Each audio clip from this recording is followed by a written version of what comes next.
वासुदेवा घाट पे आपको बहुत ही जल्द भक्तों की कतार, मंत्रोच्चारण का जाप, घंटियों की आवाज़ सुनाई देगी। साथ ही यहाँ पर पंडितों की आवाज़ भी सुनाई देगी।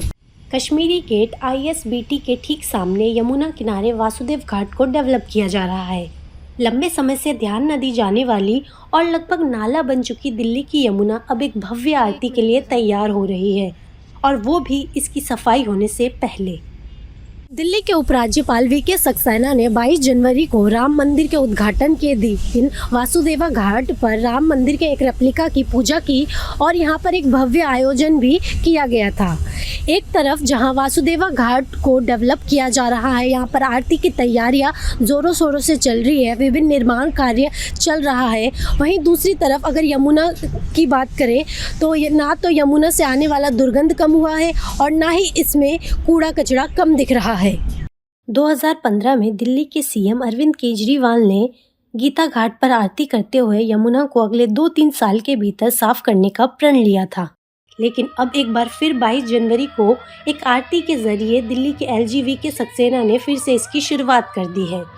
LG साहब आए थे, अपना विनय सक्सेना जी और सुमन गुप्ता जी, और उनके नेतृत्व में यहाँ पे बहुत बड़ा भव्य संचालन हुआ था और काफ़ी अच्छा हुआ है। और जो नेक्स्ट टाइम में आरती का प्रोग्राम हो रहा है वो भी अच्छा होगा, क्योंकि केजरीवाल जी तो आरती का प्रोग्राम चालू करके वो तो भाग लिए हैं, क्योंकि उनका काम ही है भागना।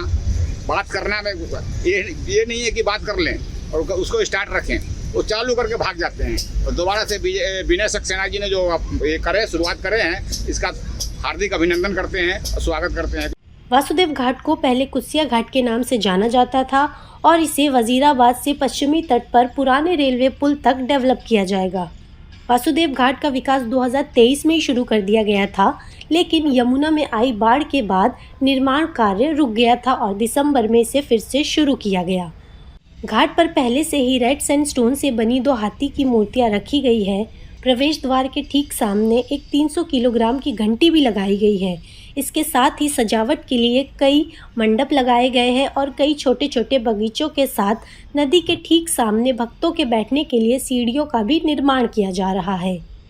लेकिन इन सब के बीच यमुना की सफाई अभी भी एक बड़ी चुनौती बनी हुई है। यमुना एक्टिविस्ट विमलेंदु झा कहते हैं, इस वक्त यमुना को एक सिस्टमैटिक तरीके से सफाई की ज़रूरत है, ना कि किसी आरती की।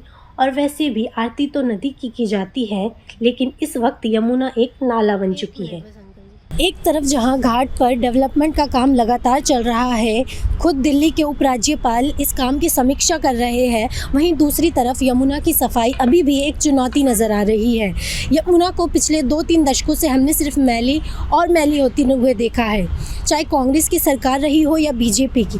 सभी ने कई सारे अभियान चलाकर, अभियान लागू करके यमुना को साफ़ करने का प्रण लिया, जो किसी मोड़ पर आकर या तो रुक गया या फिर विफल हुआ। अब देखना यह है कि क्या इस पहल से यमुना फिर से निर्मल और स्वच्छ उठेगी या फिर इससे हमें सिर्फ भीड़ ही बढ़ती हुई नजर आएगी। ये थी दी प्रिंट के लिए अलमीना खातून की रिपोर्ट। देश और दुनिया की बाकी खबरों को जानने के लिए जुड़े रहिए दी प्रिंट के साथ। धन्यवाद।